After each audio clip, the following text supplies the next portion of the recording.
চলমান বন্যায় বাড়িঘর, স্কুল ও গ্রাম প্লাবিত হওয়ায় বাংলাদেশের পূর্বাঞ্চলের ২০ লাখের বেশি শিশু এখন ঝুঁকির মধ্যে রয়েছে। বিগত ৩৪ বছরে বাংলাদেশের পূর্বাঞ্চলে আঘাত হানা সবচেয়ে ভয়ঙ্কর এ বন্যায় ৫৬ লাখ মানুষ ক্ষতিগ্রস্ত হয়েছে। জাতিসংঘের শিশু তহবিল ইউনিসেফের পক্ষ থেকে এ তথ্য জানানো হয়।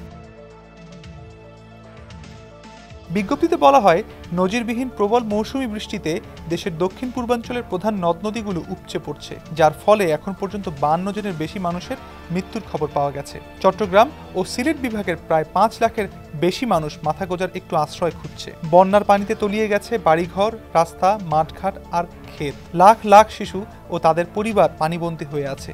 তাদের কাছে নেই কোনো খাবার কিংবা জরুরি কোনো ত্রাণ সামগ্রী।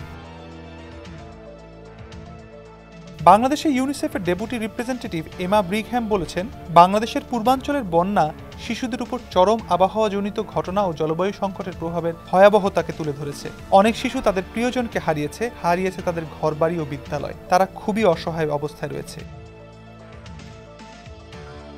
এমা ব্রিগহ্যাম আরও বলেন, শুরু থেকেই ইউনিসেফ সক্রিয়ভাবে পানি বিশুদ্ধকরণ ট্যাবলেট, মুখে খাওয়ার স্যালাইন সহ জরুরি সেবা সামগ্রী সরবরাহ করে আসছে। কিন্তু সব শিশুর কাছে পৌঁছতে এবং শিশুদের ভবিষ্যতের উপর চলমান এই সংকটের বিধ্বংসী প্রভাব রোধ করতে আরও তহবিলের প্রয়োজন। অংশীজনদের সঙ্গে নিয়ে ইউনিসেফ এ পর্যন্ত ১,৩০,০০০ শিশুসহ ৩,৩৮,০০০-এর বেশি মানুষের কাছে পৌঁছেছে। এসব মানুষের মধ্যে তারা জীবন রক্ষাকারী বিভিন্ন উপকরণ যেমন ৩৬ লাখ পানি বিশুদ্ধকরণ ট্যাবলেট, পানি ধরে রাখার জন্য ২৫,০০০ জেরিক্যান এবং ২০,৫০,০০০-এর বেশি ওরাল রিহাইড্রেশন সল্ট এর ব্যাগ বিতরণ করেছে।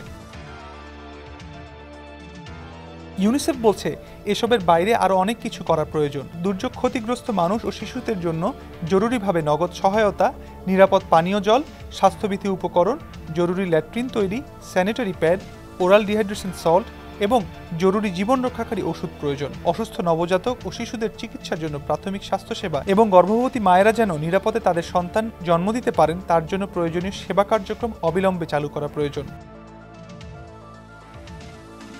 বাংলাদেশের সাম্প্রতিক বন্যা, দেশের উত্তরাঞ্চলের বন্যা ও মে মাসের ঘূর্ণিঝড় রেমালের মতো দুর্যোগগুলো খুব কাছাকাছি সময়ে হয়েছে। ৩টি জরুরি পরিস্থিতির কারণে সব মিলিয়ে ৫০ লক্ষ শিশুসহ সমগ্র বাংলাদেশে ১,৩০,০০,০০০-এর বেশি মানুষ ক্ষতিগ্রস্ত হয়েছে।